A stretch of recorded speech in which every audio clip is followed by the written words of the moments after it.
Saudações, amigos, eu sou o Epa Silva para quem me conhece, também sou Epa Silva para quem não me conhece.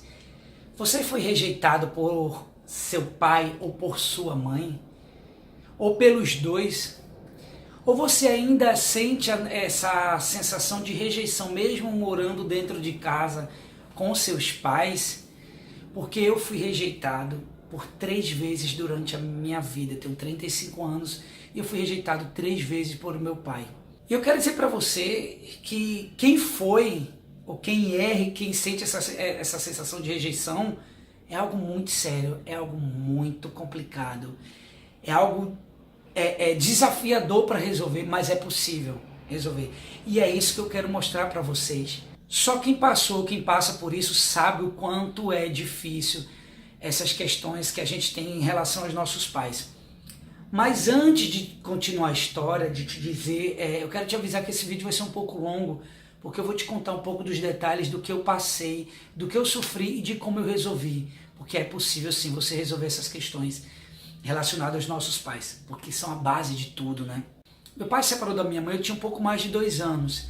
E eu cresci na minha adolescência inteira, na minha infância, adolescência, sofrendo. Na infância, quando você é muito novo, você é criança, você ainda não sente muito, né? Mas eu senti porque eu tinha uma mãe que trabalhava muito para nos sustentar e tinha um padrasto que era extremamente agressivo, que me espancou durante muito tempo, que isso é uma história que eu vou contar depois. Como é que eu superei isso também, que foi seríssimo. Mas eu cresci com essa ausência paterna. Eu sentia na época da escola, no dia dos pais, quando eu ia jogar futebol, que eu via meus coleguinhas com os pais lá, o pai gritando, vai filho, chuta, gol, acompanhando, levando para casa. E eu não tinha nada disso, minha mãe não podia porque estava trabalhando, eu não tinha um tio que me levasse, não tinha um avô, não tinha essa figura que me ajudasse nessas questões.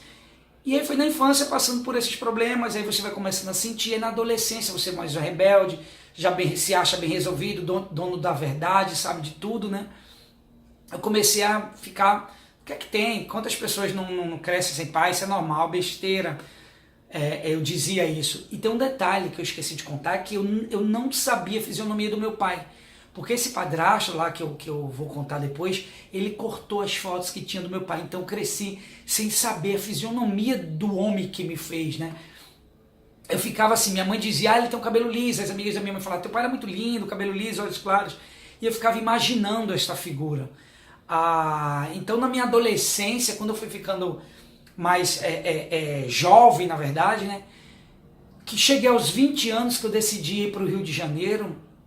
Quando eu cheguei lá, aconteceu a minha segunda rejeição, porque minha tia, tinha uma tia lá, ela falou que tinha o número do meu pai, ela decidiu ligar, ó, vou ligar pro teu pai. Eu falei, não quero não. Ela, não, deixa eu ligar para tu conhecer teu pai, eu sei onde ele mora.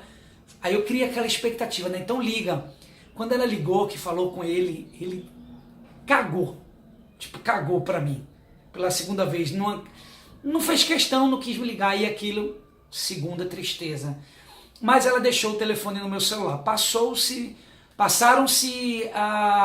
8 anos, eu acredito.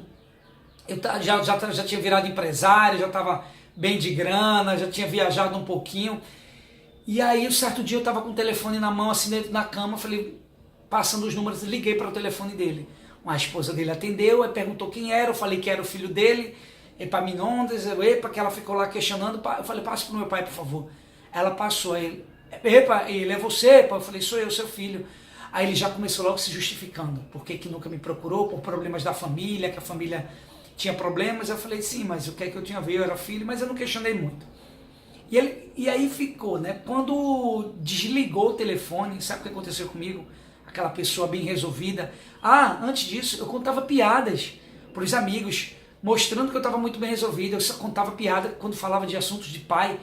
Falava, e teu pai, Epa? Eu falei, meu pai morreu naquele acidente da TAM, que teve em São Paulo. O avião caiu sério, todo mundo fazia aquele drama, porque foi uma morte chique, tá vendo? Pessoal, sério que teu pai estava no avião? Eu falava, não, ele estava no barraco, e o avião caiu em cima do barraco dele. Olha que ridículo, mas para poder dizer que eu estava bem resolvido, sendo que eu sonhava, eu ficava tentando imaginar o rosto dele, tentando ver nas ruas se o homem que tinha um cabelo liso, se tinha os olhos claros, seria o meu pai. E aí, quando eu desliguei o telefone, sabe o que aconteceu? Tive uma crise compulsiva, comecei a chorar, nervoso, liguei para minha mãe em Pernambuco, minha mãe não atendeu, desesperado, estourei o telefone na parede, desesperado. Isso porque a gente tinha marcado de se conhecer no domingo seguinte, que ele morava em um bairro muito próximo do meu. Passei a semana com aquela... Deu febre, deu diarreia em mim, porque as emoções mexem com tudo, mexem muito com a gente. A gente acha que não. Senti um monte de coisa, calafrio, não dormia direito pensando nesse encontro. Quando foi no domingo seguinte eu fui encontrá-lo. Chegando lá eu vi um homem assim de cabelo branco espeitado, bate de costas, bateu, ô, senhor Tião, ele virou, sou eu para mim não. Aí teve aquele clima estranho. E aí a gente sentou num bar para conversar e ele foi logo se justificando.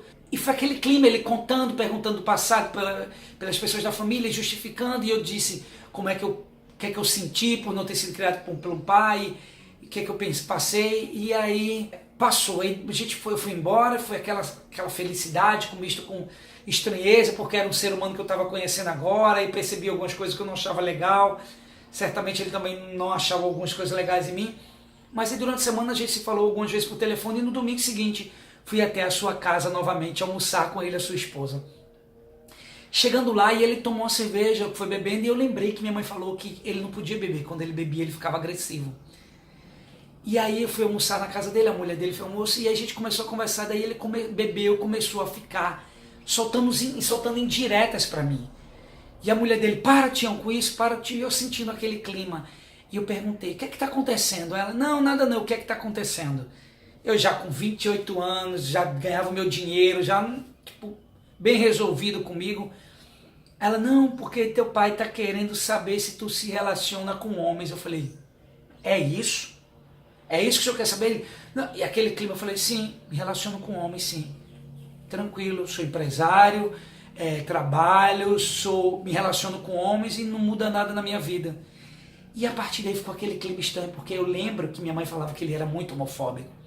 Resumindo, fui embora num clima totalmente ruim, não curti a forma como ele falou. Certamente ele não gostou do que ele viu em mim também.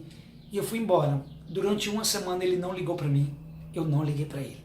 Na segunda semana ele não ligou para mim, eu não liguei para ele. A partir dali o que é que eu fiz? Eu entendi a realidade dos fatos, que é aceitar. Aceitar que eu fui rejeitado pela terceira vez, que eu conheci um homem que era meu pai, mas que a gente não se identificou. Não fiquei com ódio, não fiquei com raiva dele, apenas entendi e aceitei que ele é aquele homem, que ele tem aquilo ali, e que foi um ser humano que eu acabei de conhecer, que por coincidência é meu pai, mas que a gente não se identificou. Pronto. Preenchi minha lacuna, descobri, conheci quem foi o homem que me fez, e tudo ficou tranquilo. Ah, mas é pai, você deveria tentar. Não, é realidade. Eu trabalho com a realidade. Fui rejeitado 3 vezes, eu fui procurar o homem depois de muito tempo, e ele ainda continuou com aquelas coisas, então é porque não era. Então, o que eu estou dizendo com isso? Se você passa por alguma situação parecida, está passando, a primeira coisa que a gente tem que fazer é o que? Aceitar. Aceitar os fatos, ir em busca de resolver, sem julgamentos. Porque eu não julgo ele até hoje, porque ele só deu para mim o que ele tem. Ele aprendeu aquilo, ele tem aquilo e pronto, tá tudo certo. O negócio sou eu comigo, a brincadeira é comigo aqui dentro, eu que tenho que resolver as minhas questões aqui dentro. O que meu pai, o que minha mãe fez, afeta sim, mas eu é que tenho que resolver a partir do momento que eu tenho consciência. Então, aceitem. Aceite que eles só dão o que eles têm. E tá tudo certo.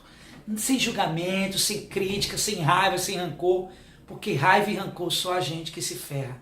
Certo? Então o vídeo ficou um pouquinho longo. Eu quero dizer para você que está passando por problemas com seu pai ou com sua mãe.